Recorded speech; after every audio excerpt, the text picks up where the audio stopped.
Welcome to Startup Hack. Today we're going to talk about 5 easy ways to reduce your project development cost. I know one of the number one things that people are worried about is how much is it going to cost to build such and such project, and how much will each of these pieces, and I'm going to give you some great tips to help that project cost go dramatically down. This is after 20 years of development experience, and so I think I've got some great tips that can help you as you dive into this. So let's go ahead and get started. Welcome to Startup Hack. My name is Spencer Tomlinson. I am the CEO and co-founder of CleanRouter, as well as many other products. Here are some lessons that I've learned building a successful business while challenging startup norms. My challenge is to push you to rethink startup success. Welcome to Startup Hack. Okay, so the first one of these, so we're going to go over the 5 different tips that we can go through to reduce your project development costs. So here's one of the first ones. The very first one is pick the right development language. Now, I know a lot of times I've seen developers who are like, well, I want to learn Ruby on Rails, or Node.js is all the rave, but I would say, man, look for some projects, some technology stacks that have been proven, that are used in the industry, and that have the best rapid development costs. I think this is one of the most dramatic ways that you can right off the bat reduce your costs is by picking the right technology stack.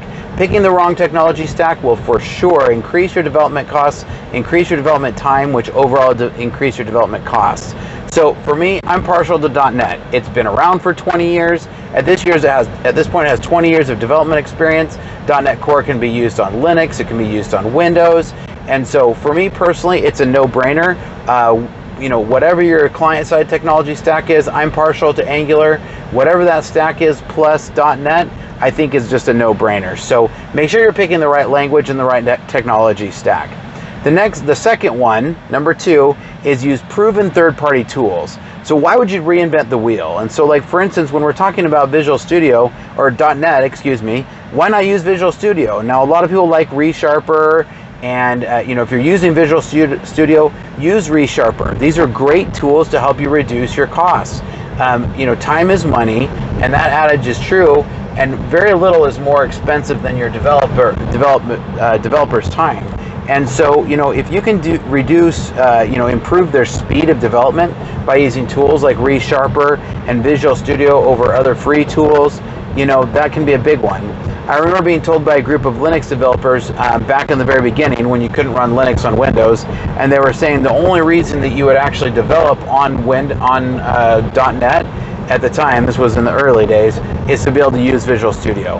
And even these old crusty Linux developers recognize the power that Visual Studio and a good IDE is on the speed of development. And so that's a huge way to save some time and to save costs. So number 3, if there isn't an out-of-the-box tool, write one.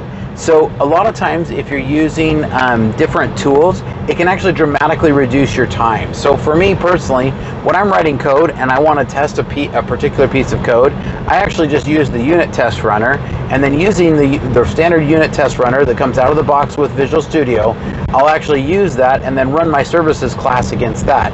And it becomes a great way to have a test harness that just comes right out of the box to be able to test the bulk of your code without having to run through the entire scenario. So for instance, if you're loading up a portal, rather than having to hit start and run, you can actually jump right into the debugger with the unit test tool just by pointing your services class right at it using the test tool. And if there isn't a quick tool, write a really fast test tool to be able to allow you to test. A lot of times building a test tool will actually be a shorter amount of time and thus save you a lot more money than if you try to use to step through a very complicated workflow. And so writing test tools can be a huge one. The 4th tip that I have is we waste a ton of time in the process. I can't tell you how much time I've seen wasted using Scrum.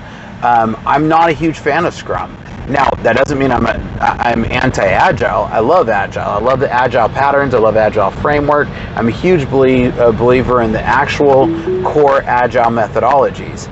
But I believe Scrum is a waste of time, and especially for most small development tools, which I believe I'm talking to a bunch of entrepreneurial startups, then I would say get away from Scrum. So for me, Kanban all the way. do a quick study on Kanban, find the top 10 YouTube videos on how to run a Kanban board. On ADO, it comes right out of the box. And ultimately, one of the core pieces of Kanban is that you can't have two stories inactive at one time. And I think this is a huge problem among developers. He who chases two rabbits catches none. And so I really think that if you use Kanban, you can save yourself a ton of time, especially in small teams from using Scrum. I hear all the time about teams of 3 or 4 people using Scrum, and I just find it's a huge waste of time. Kanban can skip all of that. It can skip so many of the ceremonies that end up costing a lot of time and getting the developers back to writing code and just churning through projects. And so I think really, what tool you're using to manage the developers, the tool meaning Kanban, Scrum, Waterfall, whatever you're doing, I would make sure that you evaluate that process very carefully, because a lot of time gets wasted in that. Now, number 5, use CI/CD tools from the start. Again, I'm a huge believer in Azure DevOps because Azure DevOps comes with a lot of these CI/CD tools right out of the box, and they're free. You can plug it in for free or next to no cost. Azure DevOps doesn't mean you have to be using Azure. You can use them to on-prem servers. You can get it to deploy across various different methodologies, but use CI/CD right out of the box. A lot of time gets wasted in the deployment, in the build and deployment process. And when everybody's building the same way with just a couple clicks of buttons, this can actually save you a ton of time. And so really, again, if you're using .NET, which is really hopefully the crowd I'm starting to build a little bit of following with, if you're using .NET, I really think Azure DevOps with their CI/CD platforms are trivially simple to use. And I'll probably do some videos to show how to use those, but you're really going to save a ton of time by just getting your CI/CD right from the beginning. And so huge, when we first started, the first couple companies that I started, so much time got wasted in building servers, building VMs, and just like, now, man, you can do all the CI/CD with just a few clicks. And so if you're not doing that, if you're doing manual deployments, I would get away from that. That is one I would spend some time on right away, because that time invested in the early is going to save you dividends down the road. And just think of what those terms mean, because I wholly believe that with CI/CD, that's really the case. So again, the 5 things is number 1, pick the right language stack, pick the right technology. The wrong technology stack is going to kill you.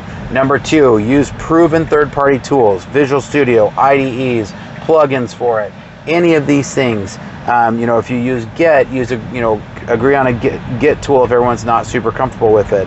Number 3, if there isn't an out-of-the-box tool to be able to run a kind of a test harness, run it. Use unit testing to run, even if you aren't doing unit testing, use the unit test runner to make a simple test runner for your code. Number 4, use Kanban. And number 5, use CI/CD tools right from the start. That's all that I've got for today. Make sure that you like and subscribe to our channel, and we will catch you next time.